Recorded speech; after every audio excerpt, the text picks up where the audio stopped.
All right, this continues 5.2 in Math 103, but we're going to start with order of operations. And so some of you have heard, please excuse my dear Aunt Sally. But what I like to do is use this pyramid to kind of help me with my order of operations. Of course, the P is going to indicate parentheses, but I like to include other grouping symbols. So we will go to then brackets and then go to braces, okay? So any time of grouping symbol is going to be done first, and we work with our innermost grouping symbol outwards until we eliminate those grouping symbols. E is for exponents, which we just learned. So if we have 3 to the third, that means 3 times 3 times 3, which gets replaced to 20 with 27.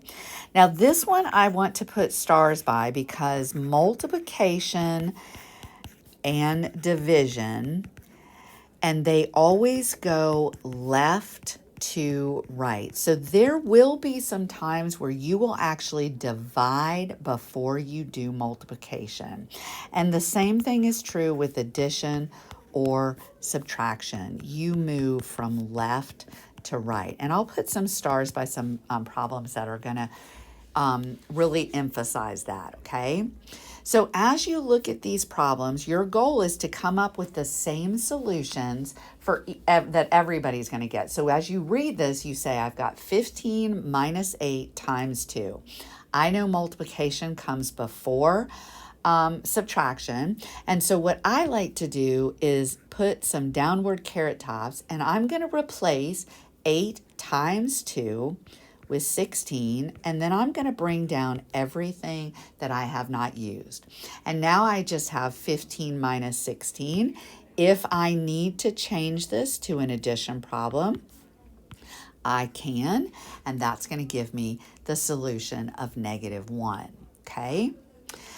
In the next one, I've got addition and then division. So I'm going to divide first. 25 divided by 5 gets replaced with 5, bring down the plus, bring down the -15. It's already added. It's already an addition problem, so I can do my buckets if I needed to. And that says 15 is in the negative, 5 is in the positive. So my answer is going to be the difference between those two buckets, which is -10. Okay, they will get more complicated as the more steps that you get, that you have to go through. So in this one, we've got 2 sets of parentheses. I'm going to kind of approach them separately. And then the last operation will be the difference between those two solutions. So 8 divided by 4 is 2. Bring down the 24 and the minus. I keep the parentheses around it. And then 24 minus 2 is 22. Now, this one right here, I am going from left to right. I must divide first. When I have nothing but division and multiplication, I have to read it like a sentence. So 48 divided by 4 is 12 times 2 gives me 24, and then I bring down the subtraction. If you did the multiplication first, you would have gotten 8, and 48 divided by 8 would have gotten you 6, which would have been a completely different answer. And so it's really important as you read it left to right that you do division first. And so 22 plus -24 is -2. Okay, the next one, I'm going to go inside this parentheses and replace that with 4. And then I get 25 plus 4, which gets replaced with 29. Then I've got 14, and I'm adding 3. And that gives me 17, and then I can subtract. So do I have to add the opposite? No, because this is just 29 minus 17. And so that will give me 12. Okay. Now we're going to start doing exponents. So inside this next group of parentheses, I'm going to take negative 17 plus 21, and that gets replaced with 4, but then I must square 4. So 4 times 4 gives me 16. Then I've got times 3 divided by, and let's go ahead and take 13 minus 19, which is negative 6. Now, the only reason I use the parentheses is just to separate that negative sign. So now as I read it left to right, multiplication comes first. So I am going to take 16 and multiply it times 3, and that gives me 48. And then I'm going to divide 48 by negative 6, and that gives me negative 8. Okay, as we get a little bit more steps, I just kind of watch for things that I can change right off the bat. And so this one, I would probably take care of that double negative sign and take care of my groups. So 23 plus 17 gives me 40. And then I'm going to replace 13 minus 17 is negative 4 squared times 5 and division. Okay, so now I have to do negative 4 times negative 4, which is positive 16, times 5 divided by 40. Okay, as I read it left to right, multiplication comes first, so that gives me 80 divided by 40, which is 2. Okay, the next one, we have this negative 3 outside a group of brackets, which means that we have to do all the operations in the brackets, and then my last and final step is going to be to multiply by negative 3. Now here's where you have to be careful. This negative sign is not included with the base, so that makes it negative 25. 5 cubed is 125. I leave that in parentheses, divided by. This base is not, the negative sign is not included, so that's negative 4, and 2 cubed is 8. So that's all in brackets and negative 3. So I took care of the exponents. Now I have to take care of negative 25 plus 125 is 100. Negative 4 plus 8 is 4.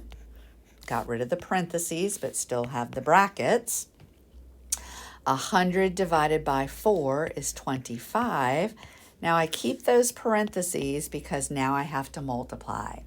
And negative 3 times 25 is negative 75. Now, you will see something similar to this next problem in your homework. And so you're going to treat the numerator as one part and the denominator as another part. And then your last thing is going to be to divide. So the way I'm going to work this is I'm going to start with this parentheses right here. 7 minus 14 is negative 7, which I will then square. So I'm going to write this negative outside, 11 minus negative 7 squared, and get that. Now here's where students make their error. They will square negative 7, and that gives me a positive 49. But it still has to follow that minus sign. So now I've got negative 11 minus 49. And so 11 minus 49 is negative, and that's going to be 8, negative 38. Okay, but I have this negative sign out in front. So that makes the top number a positive 38, okay? And now I'm going to work the bottom part. So I'm going to do this parentheses. 8 divided by 2 is 4, and 4 plus 4 is 8, and 8 squared is 64. Minus, and 90 divided by 2 is 45. So 64 minus 45 is 19. So now I have 38, whoops, I don't know what that was, sorry, 38 divided by 19. And so when I take 38 and divide it by 19, I will get 2. So a lot of work for a simplified, number. Okay, so the biggest thing is to watch out for this right here, this negative sign. A lot of students forget. So you have to do the inside of the parentheses, and then when you're done with the inside of the parentheses, then you have to change the ultimate sign by making it the opposite. Okay, all right, I think we just have a few more, and then and that will finish this section. So I'm going to take care of all the exponents, and as much as I can do, I probably will clean this up as well. So 10 squared is 100 minus 100 divided by 5 squared, which is 25, times 2 plus 3. Now remember, as you read it left to right, you will do the division first. Now, it's very common for students to take 100 minus 100 and get 0, okay? So just write that 100. 100 divided by 25 is 4. Then bring down the times 2 plus 3. Then I take 4 times 2, and that gets replaced with 8. 100 minus 8 plus 3. So 100 minus 8 is 92. Plus 3 gives me my final answer of 95. Okay? All right, the next one, I'm going to take care of a few things at once. So that's going to be replaced with 25. 7 minus 12 is negative 5. And then I'm going to make that double negative a plus. And then I'm going to bring the 30 and the division sign out in front. So now I have to take 25 divided by negative 5, which is negative 5. Got the 30. Division comes before addition. So 30 divided by negative 5 is negative 6. Plus 9 is 3. And last but not least, this last one, a lot of students miss because of this right here. They will do the subtraction first, but you have to be careful that that 3 has to multiply whatever you get inside the parentheses. So try not to fall into that trap. So we're going to take 5 minus 7 and get negative 2. And I'm going to multiply that by negative 2. 4 minus 2 is 2. And then I'm going to bring down everything else. So this gets replaced with 4. This gets replaced with 10. And then 4 minus 10 is negative 6, which then ultimately gets replaced or multiplied by negative 3, okay? So there's two ways to think of it. You can bring down the minus sign and write negative 18. 3 times negative 6 is negative 18. Or you can think of it this. Negative 3 times negative 6 is positive 18. So either way that you do it, you're going to have 8 plus 18, which gives you 26.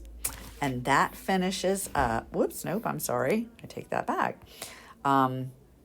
We have one more, and then we get to application problems. All right, so let's do this one. 7 minus 11 is -4 divided into 20. And this is a -9. 3 squared is 9. Negative sign not included. That makes it -9. So 20 divided by -4 is -5. -5 times 2 is -10. Plus -9 gives me -19. Okay? The last few problems we have is just making a matter of knowing when a positive number is involved and a negative number. So anything underwater is negative. So we are underwater at -600. Then we rise 200. Then we dive 400. And then we dive another 300. Okay, so that would be something that you would want to write out the problem, and we want to know what is the final depth that the submarine is at. So one way is to go ahead and change these to negatives. So I have -600, -400, and -300, and that makes -1300 plus 200, which says that it is underwater 1,100 feet, or -1,100. Okay, same idea with rising and losing points. If you start, let's see, it opened at 17,042 points. It lost 237 points. Then it lost another 4 points. And then it gained 209 points. And so we want to know, what did it close at? So you can just do this, you can actually just punch this on your calculator. Losing 237, losing 4, and then adding 209. It finished at 17,010 points. Now, I will put a star by this because you will definitely see this one. And what happens is that students often get confused because it says difference, and difference always implies subtraction, but you will be actually subtracting a number. So I like to draw a picture. So here's your sea level, and we have this Mount Whitney that is 14,495 feet above sea level. And then we've got Death Valley that is 282 feet below sea level. So really what they are asking you for is, what is the total height from the top of Mount Whitney to the bottom of Death Valley? And so if I asked you that, you would know that you would be adding those two numbers together. And so we would get 14,777 feet. But what everybody does is that they see that it's a difference, and so they do this, and they get the wrong answer, okay? But if you fix this by one little thing, you are actually subtracting a negative number, because 282 is below sea level, which makes it negative. And when I subtract a negative, that becomes plus a positive. Okay, so that makes it correct. So that finishes 5.2 videos.